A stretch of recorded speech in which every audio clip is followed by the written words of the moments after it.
여러분 안녕하세요. 믿고 보는 원불대 불교 대백과의 원영입니다.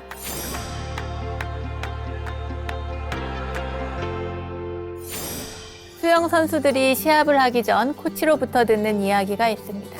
욕심내지 말고 힘을 빼야 돼.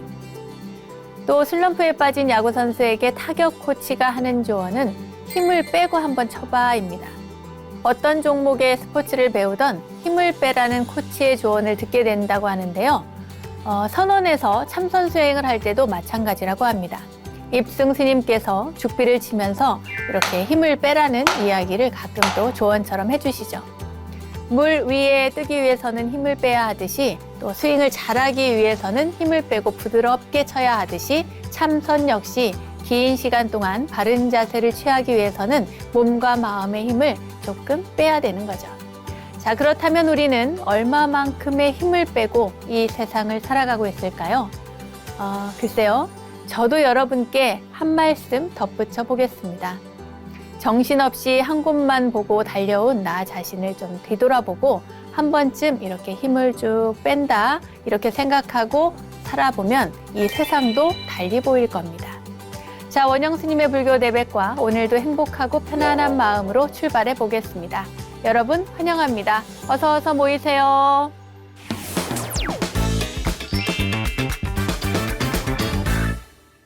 원영 스님의 불교 대백과 첫 순서는 알고 보면 약이 되는 수많은 불교 이야기들과 불교 지식을 내한해 원영 스님의 불교 대백과 지식인 시간입니다.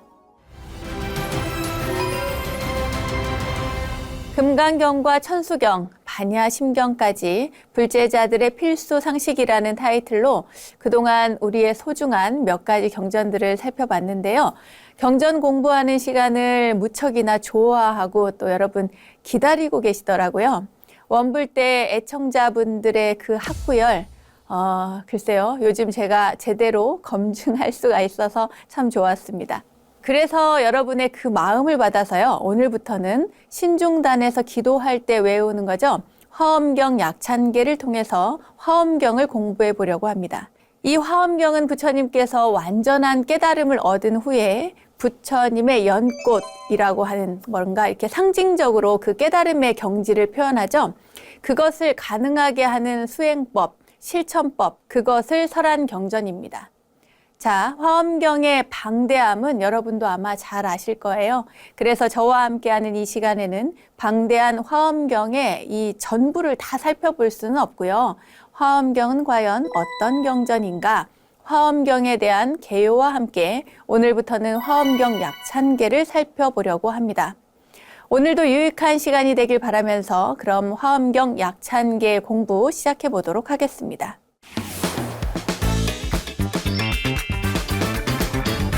자, 시작하기 전에 잠시 드릴 말씀이 있습니다. 제가요, 이 화엄경 약찬계를 공부하려고 이것저것 자료를 찾다 보니까 강의하신 분들이 그리 많지 않고 그리고 자료도 별로 없었습니다. 그래서 화엄의 대가라고 할 수 있는 용학 스님을 찾아뵙고 가르침을 들어서 많은 도움을 받았습니다. 이 자리를 빌어서 스님께 감사의 말씀을 올립니다. 고맙습니다. 자, 그럼 화엄경이라는 경전이 무엇인지 공부해 보겠습니다. 화엄경의 전체 이름은 대방광불 화엄경입니다. 화엄경은 부처님이 성불하신 후에 설하신 첫 번째 경전이죠. 그래서 부처님의 깨달음을 그대로 나타낸 경전이라고 합니다.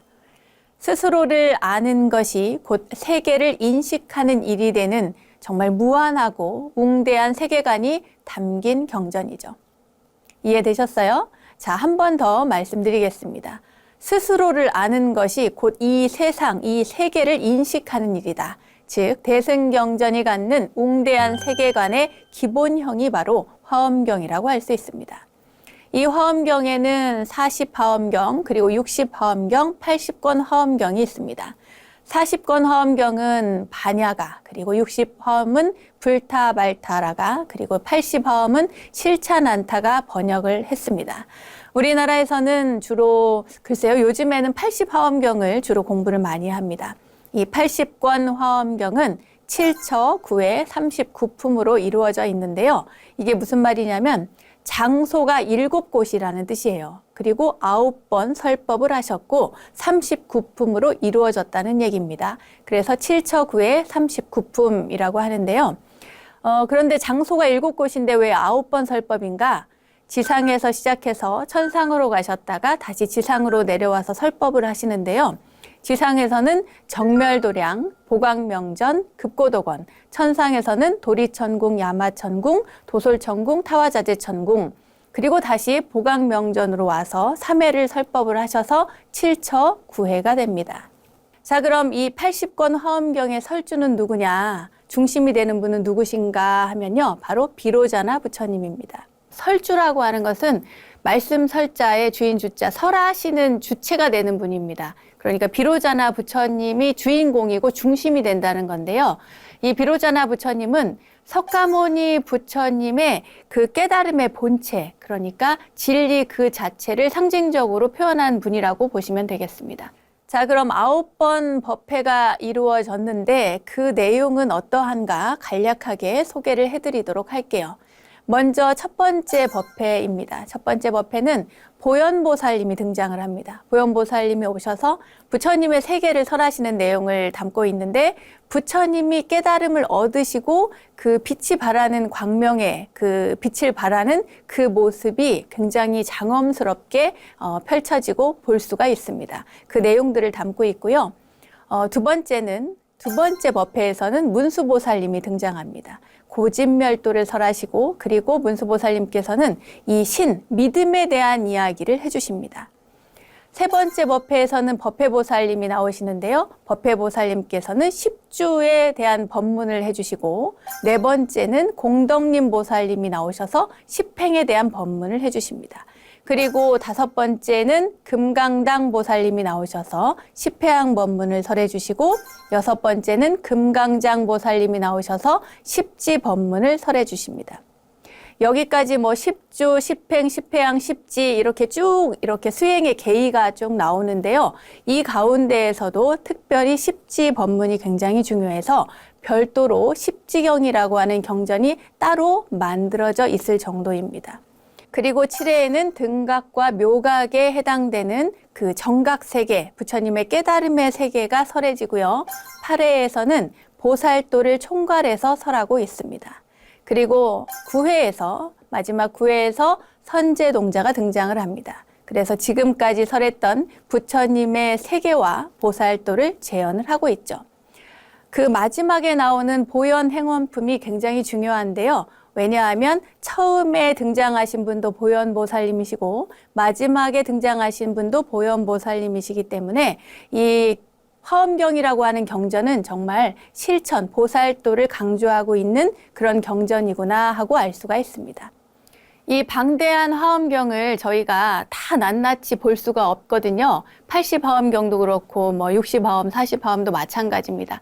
그래서 저희가 이렇게 그 일목요연하게 정리가 되어 있는 약창계부터 공부를 하고 마지막에 약창계가 끝난 다음에 제가 한번 그 전체적으로 그 각 품에 어떠한 내용을 담고 있는지 전체적으로 한번 요약해서 정리해드리는 시간을 갖도록 하겠습니다.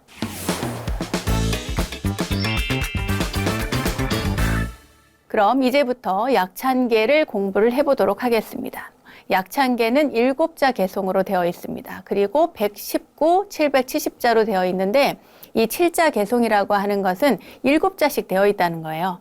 대방광불, 화엄경 이렇게 또 용수보살, 약찬계 이렇게 되어 있습니다. 그래서 7자, 119, 770자로 되어져 있다는 것 여러분들께 말씀을 드리고요. 대방광불 화엄경은 이 경전의 제목이죠. 그런데 이 내용이 그 경전이 담고 있는 제목이 담고 있는 내용이 각각 있습니다. 이 대라고 하는 것은 마음이 본래 크고 밝고 넓고 그런 의미를 가지고 있습니다. 그냥 큰 대자를 써서 크다라고 하는 것이 아니라 마음이라고 하는 것이 본래가 맑고 밝고 크고 넓다, 이것을 큰 대자로 표현을 하는 것이고요. 방은 반듯하게 갖추어진 것을 얘기합니다. 우리가 누구를 볼 때, 아, 저 사람 참 품행이 방정해. 이렇게 얘기를 합니다. 그리고 뭔가 단정한 모습을 방정하다고 얘기하거든요. 그때 그 방자를 여기에서 쓰고 있는 겁니다. 반듯하게 갖추어진 것을 방이라고 한다. 광불의 광은 넓고 크다는 의미죠. 그런데 그냥 단순히 넓고 크다라고 하는 그런 의미가 아닙니다. 아까 대자처럼 대자는 본래 그 본체가 넓고 크고 맑고 그러한 의미를 갖고 있다면 이 광이라고 하는 것은 이 진리의 적용 범위가 그만큼 넓다라고 하는 의미입니다. 자, 그리고 불은 뭐 부처님, 우리의 부처님을 이야기하는 것이고요. 화는 빛날 화자, 꽃처럼 아름다운 보살행을 상징적으로 이렇게 화자를 쓰고요. 그리고 엄은 그 장엄한데 장엄하다라고 하는 의미인데 그냥 장엄하는 것이 아니라 정법의 장엄으로서 원만한 것을 이렇게 그 엄으로 엄자로 표현을 합니다. 경전은 우리가 늘 이야기를 하죠. 수트라라고 해서 이렇게 꿰다라고 하는 의미를 가지고 있다라고 얘기를 했는데 여기에서의 경은 경전이 단순한 이렇게 꿰어져 있는 경전을 이야기하는 것이 아니라 꿰어져 있으니까 어때요? 계속 이어지겠죠? 그러니까 진리가 끝없이 계속해서 이어지는 것을 경이라고 표현을 한 겁니다. 이렇게 해서 대방광불 화엄경이라고 하는 경전의 제목이 탄생했다. 이렇게 보시면 되겠습니다. 그리고 그 뒤에 용수보살 약찬계라고 나와요. 용수보살 약찬계.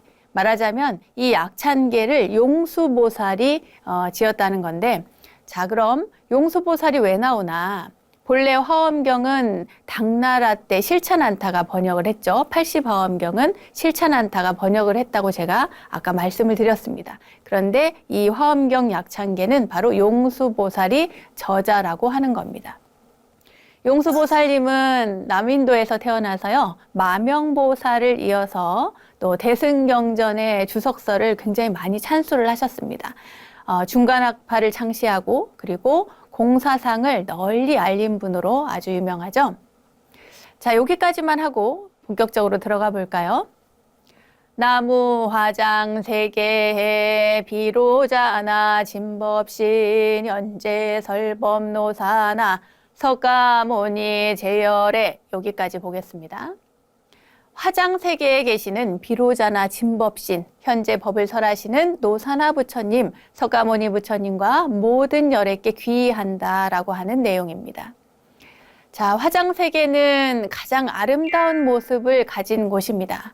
화장 세계, 부처님이 계신 정토 세계, 화장 세계, 꽃으로 장엄한 아름다운 세계를 이야기를 하는데 이 화장 세계에 계시는 법신, 보신, 화신 부처님, 그러니까 비로자나 부처님, 노사나 부처님, 석가모니 부처님과 모든 그 위의 모든 부처님께 귀의합니다라고 하는 내용을 담고 있습니다.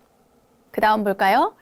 과거, 현재, 미래, 세, 시방, 일체, 제대, 성근, 본, 화엄, 전법륜, 해인, 삼매, 세력고. 과거, 현재, 미래 3세에 시방에 계신 일체 성인이 화엄을 근본으로 법륜을 굴리심은 해인삼매의 힘인 연곤이라, 해인삼매의 세력인 연곤이라 이런 의미입니다.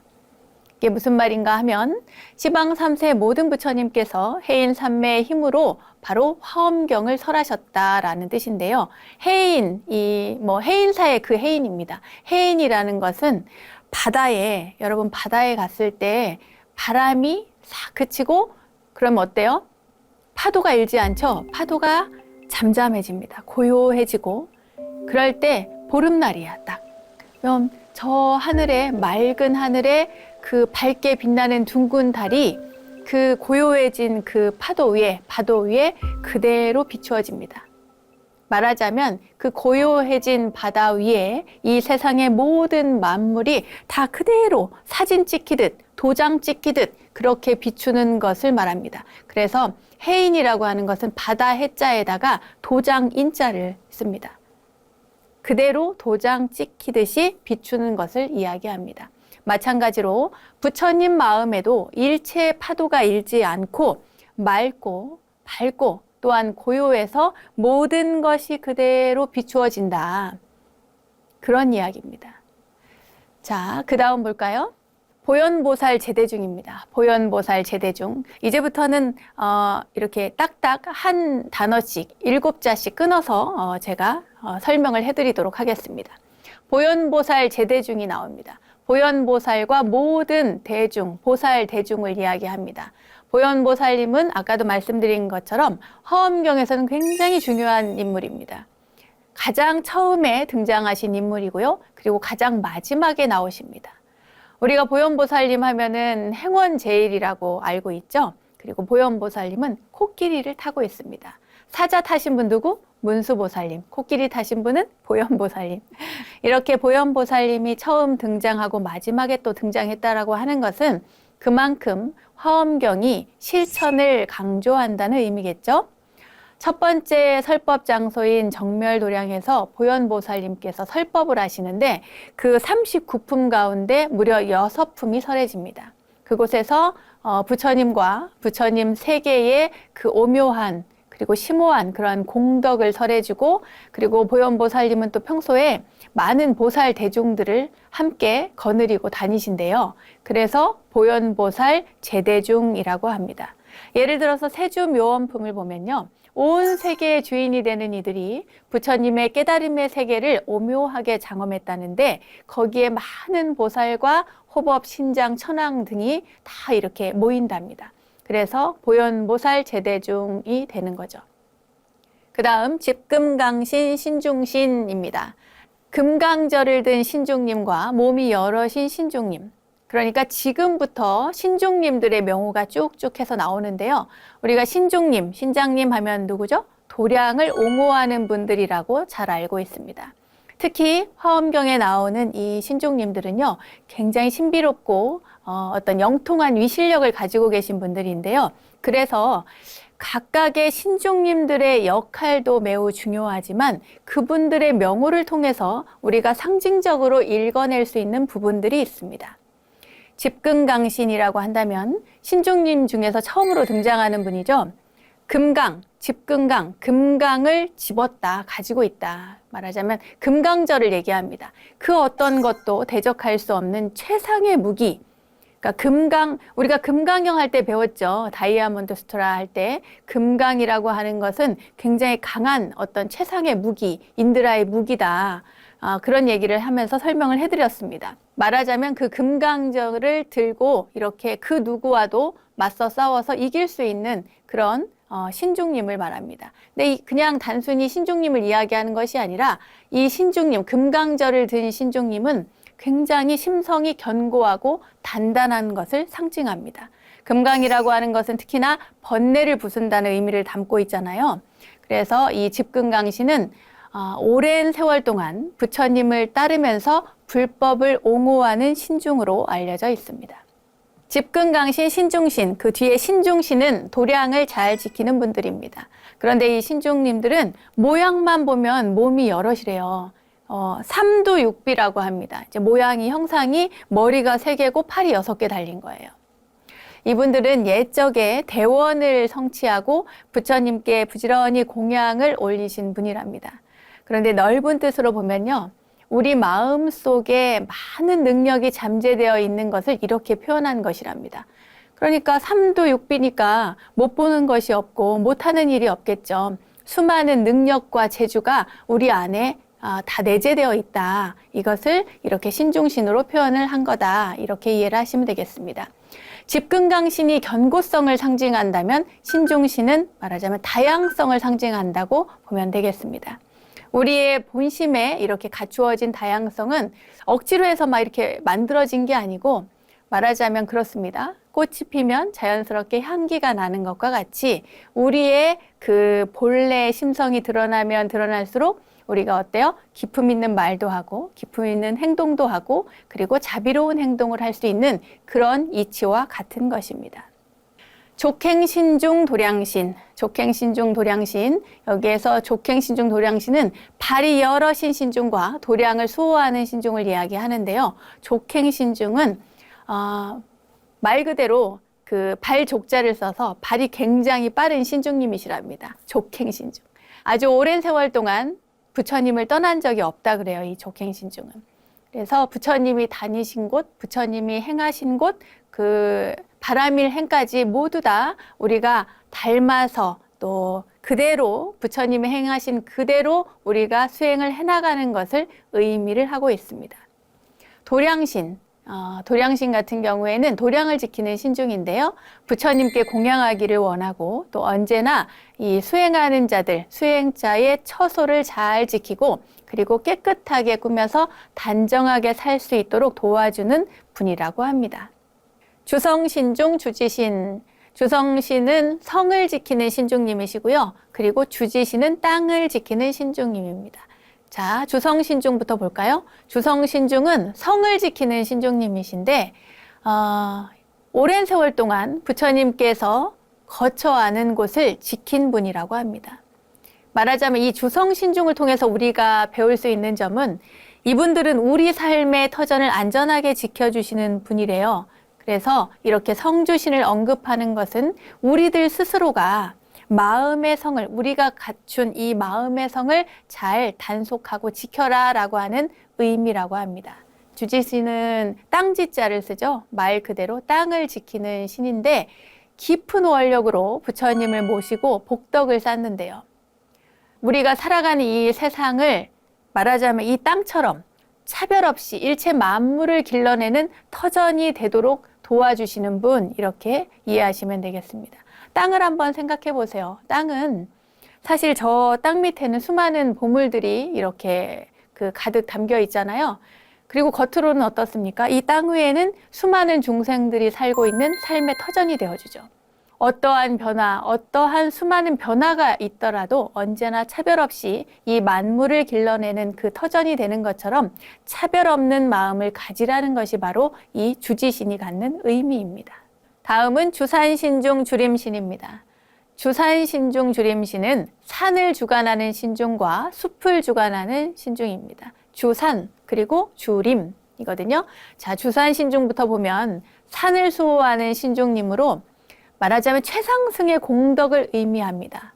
왜 주산신중이 최상승의 공덕을 의미하는가? 자, 지혜의 눈으로 또 보배로운 이 산과 같은 공덕을 쌓는 분이 바로 주산신중이래요. 자, 우리가 저 높은 산, 큰 산을 한번 생각해 보십시오. 큰 산에는 작은 돌만 있는 것도 아니고 큰 바위만 있는 것도 아니고 또 흙만 있는 것도 아니고 나무만 있는 것도 아니죠. 큰 산, 높은 산에는 수많은 것들이 모여져서 높은 산을 이룹니다. 말하자면 모든 것을 다 포용해야만 높은 산이 되는 거죠.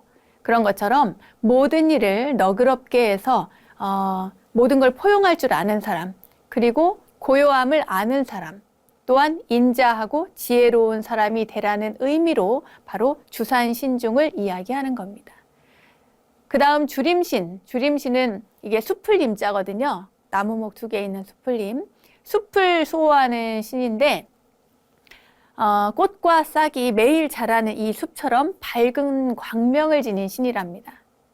우리 마음에 공덕의 숲을 가꾸는 것을 이렇게 주림신을 통해서 알려주는 것입니다. 그냥 저 숲을 보고 숲이 참 좋네 이렇게만 보는 것이 아니라 저 숲을 보고 우리도 마음에 공덕의 숲을 가꾸어야겠구나. 그러려면 보살의 행원을 적극적으로 어려움 없이 해나가는 대승보살로서 살아야겠죠. 그런 가르침을 주십니다. 자, 그럼 다음 볼까요? 주약신중 주가신입니다. 주약신중, 약을 주관하는 신중과 주가신, 곡식을 주관하는 신중님입니다. 주약신중은 약을 관장하는 신중님, 약사열애 같은 그런 존재겠죠. 인자함으로 중생의 마음의 병을 없애주시는 신중님입니다. 우리가 감기에 걸렸거나 코로나에 걸렸을 때 병원에 갔어요. 약을 처방받았습니다. 그러면 그 약을 사서 꼬박꼬박 잘 챙겨 먹어야 되겠죠? 그와 마찬가지로 우리가 이 고통받는 이 세상에서 벗어나려면 부처님의 말씀을 확실하게 잘 숙지를 하고 열심히 정진하면서 살아가라는 그런 가르침을 담고 있습니다. 성실하게 열심히 살라는 말씀이겠죠? 그리고 주가신은 곡식을 주재하는 신중님입니다. 보통은 농사신이라고도 한대요, 주가신을. 부드럽고 맛난 음식으로 중생의 허기를 달래주는 그런 신이랍니다. 곡식이 익어가듯 수행이 깊어지면 어때요? 우리 삶에 깊이가 생기겠죠? 그 가을에 이렇게 들판을 보면은 곡식이 노랗게 익어가면서 벼가 이렇게 숙이잖아요. 겸손해지고 수행이 깊어지면 깊어질수록 우리 삶에 깊이가 생기는 것과 마찬가지입니다. 다음 주와 신중 주의 신입니다. 주와 신중, 강을 주관하는 신중님이십니다. 하가 강하자예요. 그리고 주의 신, 바다를 주관하는 신중님. 자, 주와 신중은 강물을 주관하는 신중인데 저 흐르는 강물처럼 중생을 이롭게 하는 분이래요. 자, 그럼 왜 흐르는 강물처럼 중생을 이롭게 하는가? 여러분 생각해 보십시오. 저 높은 산에서 물이 쫄쫄쫄쫄 이렇게 흘러내려왔어요. 그러니까 작은 물줄기가 저 먼 바다로 흘러갈 때까지의 그 과정을 한번 보십시오. 시내가 되고 조금 더 지나면 강이 되고 조금 더 지나면 바다가 되죠. 그렇게 해서 저 넓은 큰 바다로 이렇게 흘러가는데 작은 시내에서 큰 바다까지 가듯이 우리가 일상에서 살아가는 동안 행하는 그 작은 선행, 아주 조그만한 선한 행동 하나에서부터 깊은 선정에 이르기까지, 깊은 수행까지 모두가 다 번뇌를 씻어내게 하는 것을 의미하고 있습니다. 다음은 주의 신입니다. 주의 신은 바다를 주관하는 신중이라고 그랬죠? 바다를 주관하는 신. 바다는 어떻습니까? 보기만 해도 일단은 넓잖아요. 깊고 웅장하고. 아까 저기 그 맑고 고요할 때에 달이 비치는 것을 이야기를 했는데 이 모든 것들을 다 포함합니다. 땅과 같죠? 허공과 같습니다. 바다처럼 이 수행의 원력도 방편도 넓고 깊어져서 부처님의 큰 공덕의 바다를 여기에서 상징하고 있습니다. 자, 그 다음 주수신중 주화신. 주수신중은 물을 주관하는 신중이고 주화신은 불을 주관하는 신입니다. 주수신중, 물을 주관하는 이 신중님은 이분은 목마름에 허덕이는 그런 모든 중생을 구제한대요. 목마르고 갈증이 나고 힘들어졌을 때 그때 한 모금의 물 얼마나 감사합니까? 비가 내려서 만물을 적시면 모든 생명이 잘 자라나잖아요. 그와 마찬가지로 지혜를 잘 키우는 것을 말합니다. 법비로서 중생을 적신다고 이야기하는 것처럼 법문으로서 중생들의 지혜를 키워준다는 의미를 가지고 있습니다. 주화신, 불을 주관하는 신이죠. 불같이 환한 지혜로 캄캄한 중생의 무명을 소멸시키는 분입니다. 주화신이라고 해서 막 이렇게 그 분노가 치솟을 것 같은 그런 느낌인데 절대 그런 게 아니고요. 주화신은 지혜의 불길을 상징합니다. 지혜의 불로서 번뇌를 다 태워버리고 소멸시킨다. 이런 의미가 담겨져 있습니다. 다음은 주풍신중 주공신입니다. 주풍신중은 바람을 주재하는 신중이고요. 주공신은 허공을 주재하는 신입니다. 주풍신중은 바람처럼 걸림이 없는 것을 이야기합니다. 무해함을 이야기하죠. 자유자재, 그러니까 자유롭게 사는 것. 주풍신은 걸림없이 자유자재로 이렇게 흘러다니는데 그 어떤 것에도 매이지 않는 그런 마음을 우리에게 가르쳐 줍니다. 자유롭고 편안하고 언제나 걸림이 없게 구속됨이 없는 것. 주공신은 허공을 주재하는 신이죠. 말하자면 이분은 우리가 이 허공을 이야기할 때 자주 이야기합니다. 법성이 공하다. 이 공한 것을 비유할 때 저 허공을 많이 예로 들거든요. 마음에 번뇌가 끼면 심성이 흐려지고 번뇌가 사라지죠. 말하자면 저 하늘에 구름이 낀 것과 마찬가지입니다. 그런데 번뇌가 사라지고 지혜로워지면 어때요? 맑은 하늘, 파란 가을 하늘처럼 본성이 그대로 드러난다는 거예요. 그런 가르침을 줍니다. 부처님의 마음과 중생인 나의 마음이 그 번뇌가 소멸됨으로써 똑같이 본성은 같아진다. 그런 가르침을 주고 있습니다. 다음은 주방신중 주야신입니다. 주방신중은요, 방위의 신중이에요. 방위. 그리고 주야신은 밤의 신중입니다. 밤낮의 그 밤이요. 주방신중은 방위를 이야기합니다. 방위. 그 동서남북 이러한 방위를 주관하는 신중님이신데 길을 잃지 않게 해주시는 분이에요. 말하자면 정법에 의지해서 살아가는 그런 삶을 이야기를 해주십니다. 우리가 어디를 갈 때 내비게이션 보잖아요. 이정표를 보고 가잖아요. 처음 가는 길도 잘 찾아갈 수 있도록 가르침을 주는 것입니다. 그러한 부처님의 가르침을 이렇게 많이 들어라. 여러분들이 지금 이렇게 들으시듯이 공부하는 것처럼 그렇게 많이 듣고 공부해서 부처님의 깨달음의 그 길로 잘 따라가라. 이런 가르침입니다. 주야신은 밤을 주재하는 신인데 깜깜한 무명 번뇌가 가득하고 업장이 두터우면 우리가 무명으로 깜깜하다 이래서 그 어두운 밤에 많이 비유를 합니다. 이 캄캄한 무명으로 생긴 생사의 밤을 밝은 지혜로 인도해 주시는 분이 바로 주야신입니다. 다음은 주주신중 아수라입니다. 주주신중하고 아수라가 같이 붙어져 나왔는데요. 전혀 다른 계열입니다. 말하자면 주주신중은 낮을 관장하는 신중이고 아수라는 다툼을 많이 하는 이들을 아수라라고 하죠. 주주신중은 낮을 관장하는 신중, 그러니까 수행의 공덕이 이 환한 대낮처럼 늘 밝고 환한 것을 상징적으로 이렇게 표현을 한 것입니다. 여기까지가 바로 신중님들이고요. 그리고 그 뒤에 아수라부터는 천룡 8부 중에 한 분, 여기서부터는 이제 아수라부터는 그 명호가 천룡 8부 중에 명호가 시작이 되는 것입니다. 여러분 그거 아세요? 바로 집근강신을 빼고는 모두가 다 여신이랍니다. 여신, 왜 여신일까요?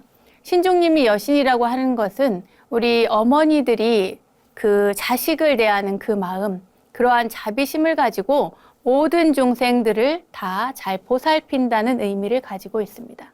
제가 시작하면서도 말씀을 드린 것처럼 이 화엄경 약창계는 각각이 갖는 그 단어가 갖는 의미가 따로 있었습니다. 집근강신에서는 무엇을 배워야 하고 또 신중신에서는 무엇을 배워야 하고 이 마지막에 주주신에서는 무엇을 배워야 하고 각각이 상징하는 것들이 있고 그 의미를 통해서 우리가 공부를 하고 정진해 나가는데 도움이 될 수 있도록 여러분들에게 이렇게 의미를 전달을 하는 것입니다.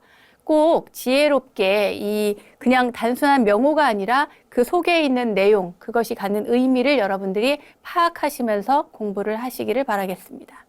불교 지식을 내 안에 원불대 지식인 시간, 오늘은 불제자들의 필수 상식 화엄경 약창계에 대해서 살펴봤습니다. 부처님 가르침의 진수라고는 하지만 어렵게 느껴지던 그 화엄경 그리고 약창계, 저와 함께 공부하면서 불교 공부뿐만 아니라 삶의 자세와 방향을 찾을 수 있는 귀한 시간이 되시길 바라겠습니다. 계속해서 이어지는 다음 시간도 기대해 주시고요. 자, 불교 지식을 내 안에 원불대 지식인, 오늘은 여기까지 하겠습니다. 저절로 알게 되는 사찰 이야기, 오늘은 이절로 아니 저절로 시간입니다. 자, 오늘은 전라남도 고흥 우남산 중턱에 자리한 수도암으로 떠나봅니다. 대한불교조계종 제21교구 본사 송광사의 말사인 수도암은 창건된 시기에 대한 여러 가지 주장이 전해집니다. 우선 통일신라 시대 흥덕왕 때 영헌 스님이 창건한 중흥사에서 비롯되었다는 기록이 있고요. 또 1699년 숙종 때 영허대사가 중흥사를 창건하고 수도승을 위해서 지었다는 기록이 있습니다. 1083년 고려 순종 때는 도의 스님이 창건했다고 그랬고 또 1370년 고려 공민왕 영허대사가 중수했다는 이야기까지 있습니다. 그런데 여기에 하나 더 수도암 창건과 관련한 아주 특별한 전설도 전해지는데요. 바로 그 이야기를 오늘 해드리려고 합니다. 어떤 이야기인지 그럼 함께 하시죠. 어느 날 이 홍씨 총각이 포구를 따라서 이 풍남리라는 곳에 이르렀을 때 갑자기 막 소낙비가 쏟아지기 시작했습니다. 다급한 이 홍씨 총각은 대나무 숲이 우거진 그 언덕에 작은 초가집이 있었는데 거기로 무작정 뛰어들어갑니다. 그러니까 이제 그때 방 안에서 바느질 하던 여인이 있었는데 질겁을 하면서 깜짝 놀랐죠. 이 총각이 죄송하지만 잠시 비를 좀 피해 가겠습니다. 그래요. 이 여인도 쳐다보니까 기골이 장대하고 굉장히 수려한 미모의 총각인 거예요. 그래서 점잖게 생겼으니까 이 여인은 숨을 돌리면서 진정한 뒤에 이야기를 하죠. 아, 나그네 길이신가 본데 걱정 마시고 비가 멈출 때까지 쉬어가십시오 라고 얌전하게 이야기합니다. 근데 이 총각이 이제 대답을 하려고 이 여인을 봤는데 이 여인이 너무 아름다운 거예요. 그리고는 이제 총각이 물었죠, 여인에게. 아니, 근데 식구들은 다 어디 가셨나요? 이렇게 물어요. 그러니까 여인이 이 집에는 저 혼자 있습니다. 그럽니다. 아니, 저렇게 아름다운 여인이 어떻게 여기 이렇게 홀로 살고 있을까? 너무 궁금한 거예요, 이 홍씨 총각이. 그래서 이제 궁금해하니까 이 여인이 자신의 이야기를, 삶의 이야기를 이제 합니다. 그녀는 바로 임씨성을 가진 여인이었어요. 임씨 여인이었어요. 그러니까 수없이 남의 입에 오르내리다가 나중에 이제 결혼을 했는데 글쎄 1년 만에 남편이 세상을 떠났습니다. 그때 너무나 충격이 커서요. 이 여인은 그 세상이 너무 싫어져서 대밭 한가운데다가 초당을 짓고 혼자서 이렇게 살고 있었던 거예요. 이야기가 끝나는데도 비가 멈추질 않았습니다. 오히려 막 더 세차게 퍼붓는 거예요. 그래서 이제 이런저런 이야기를 둘이 했을 거 아니에요. 홍씨 총각하고 임씨 여인하고. 그러다가 이 임씨 여인은 나그네가 좀 딱해 보여서요. 누추하지만 여기서 하룻밤 주무시고 가시라고 이렇게 이야기를 합니다. 오늘 띄워요. 자기는 부엌에서 하룻밤 지내면 되니까 걱정하지 마시고 여기 방에서 쉬었다 가라고 합니다. 그러니까 이 홍씨 총각이 펄쩍 뛰어요. 아우, 무슨 소리냐고. 내가 부엌에서 잘 테니 그대가 방을 쓰시오. 또 여인은 아니요. 내가 부엌에 가겠소. 이러면서 옥신각신 서로 양보를 합니다. 그러다가 결국에는 한 방에서 둘이 같이 지내기로 결정을 내려요. 홍씨 총각은 아랫목에서 또 손님이니까 아랫목에 있고 이 임씨 여인은 운목에서 자기로 한 거죠. 근데 막상 잠자리에 들었는데 이 두 사람이 다 잠이 오질 않는 거예요. 밖에서는 그냥 세찬 빗소리가 여전히 들리고요. 근데 특히나 이 홍씨 총각은 이 아름다운 임씨 여인에게 반해가지고 그냥 오로지 그 얼굴만 동동동동 떠다니면서 생각이 가득한 거죠. 그러다가 이 홍씨 총각이 참다 못해서 떨리는 손을 뻗어서 그 여인의 손을 잡았습니다. 그리고는 맹세를 하죠. 하늘을 두고 내가 맹세를 하겠소 하면서 그 장부 이러는 중천금이라 했으니 이 마음 결코 변치 않으리다 하면서 그렇게 해가지고 둘은 어떻게 해가지고 하룻밤을 같이 보내게 됩니다. 그런데 이 임여인이 얘기하기를 만일 당신이 나를 버리시면 이 몸은 나중에 구렁이가 되어 당신을 말려서 죽일 거예요. 이렇게 얘기를 하는 거예요. 아이고 무시라. 아무튼 그렇게 이야기를 했습니다. 그러니까 이 홍씨 총각이 하는 이야기가 공연한 걱정을 다 하는구려. 날이 새면 당장 고향에 가서 내 혼인 채비를 해가지고 다시 올 것이요. 이렇게 얘기를 합니다. 진짜 다음날 아침에 이 홍씨 총각은 그 꽃가마를 가지고 실어 오겠다고 큰 소리를 치면서 길을 떠났습니다. 그런데 이 홍씨 총각이 떠난 지 열흘이 지났는데도 안 나타나는 거예요. 이제나 저제나 기다리는 마음, 그 임씨 여인은 정말 너무나 초조하고 불안하고 그런 거예요. 날이 가고 달이 가고 드디어 해가 바뀌었습니다. 홍씨 총각의 소식은 아득하기만 했죠. 뒷동산에 올라가서 하염없이 먼 산과 바다를 바라보면서 기다렸는데 허사였습니다. 이 홍씨 총각이 돌아오지 않은 거예요. 마침내 이 임씨 여인은 병이 생깁니다. 마음에 증오의 불길이 활활 타기 시작하는 거예요.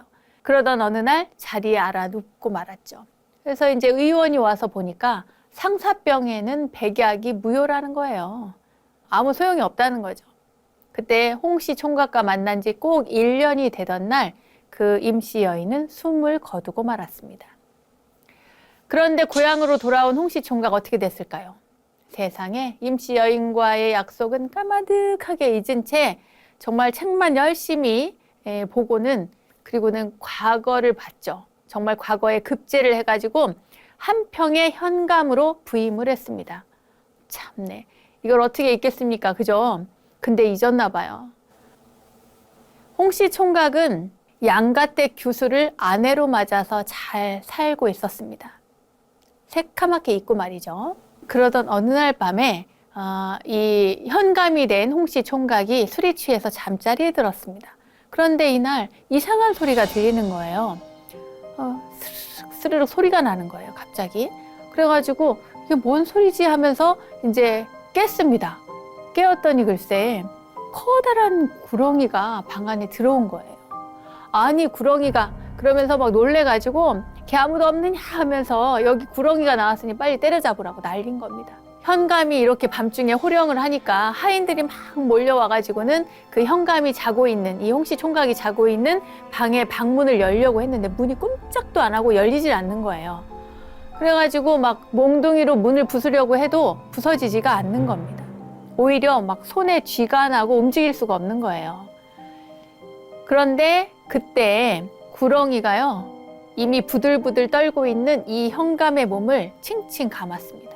감고는 이제 있는 거예요. 이렇게 막 쪼아보고 있는 거예요. 현감은 숨이 꽉꽉 막히면서 정신이 몽롱해집니다. 그래가지고 어쩔 수 없으니까 관세음보살님을 염하죠. 관세음보살. 이때 뭐 스산한 바람과 함께 이 징그러운 구렁이가 머리를 축혀들고는 얘기를 하는 거예요. 여보, 나를 모르겠소? 이러는 거예요. 세상에. 아니 구렁이 입에서 여인의 목소리가 나오는 겁니다. 나는 당신의 언약을 믿고 기다리다가 상사병으로 죽은 그 임시 여인이라고 이야기를 하는 거예요. 맹세를 저버리면 내가 구렁이가 돼서 당신을 죽이겠다고 했던 그날 밤을 잊으셨군요. 기다림에 지친 나는 죽어서 이렇게 뱀이 되었습니다. 이렇게 얘기를 하는 거예요. 그러니까 이 현감이 홍씨 총각이 자기가 지은 업보잖아요. 그래서 내가 지은 내 죄의 업보를 내가 이렇게 받는구나 그럽니다. 그 현감은 총각 시절의 잘못을 뉘우치면서 탄식을 합니다. 그러면서 그날부터 밤만 되면 이 뱀이 상사병에 걸려서 죽은 여인의 그 뱀이죠. 그래서 상사뱀이라 하는데 이 상사뱀이 그 현감 잠자리에 찾아왔다가 새벽이 되면은 사라지는 거예요. 그러니까 이제 어떻겠어. 이 현감은 날이 갈수록 바짝바짝 마르고 누렇게 뜨고 병이 생기죠. 그래서 어느 날 산속 깊은 곳에 큰 스님이 있다는 걸 알고 큰 스님께 찾아가서 제발 제 살길을 좀 알려달라고 합니다. 그러니까 스님이 하시는 말씀이 임시 여인이 살던 그곳, 그 초당을 헐고 거기에다가 암자를 지은 후에 크게 위령제를 올리라고 이렇게 이야기를 해줍니다. 그래서 이 현감이 그대로 따랐고요. 그 후에 구렁이는 다시 나타나지 않았다고 합니다. 그 암자가 바로 고흥 수도암이라고 합니다.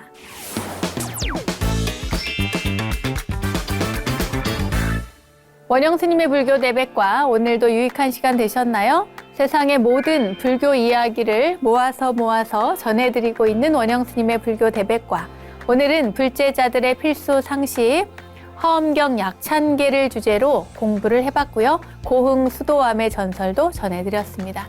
자, 알매지혜가 가득한 시간 원불대 오늘은 여기까지입니다. 다음 원불대 이야기도 여러분 기대해 주시고요. 저는 여기서 인사드리겠습니다. 믿음직한 원불대, 믿고 보는 원불대 다음 시간도 잊지 마세요. 감사합니다.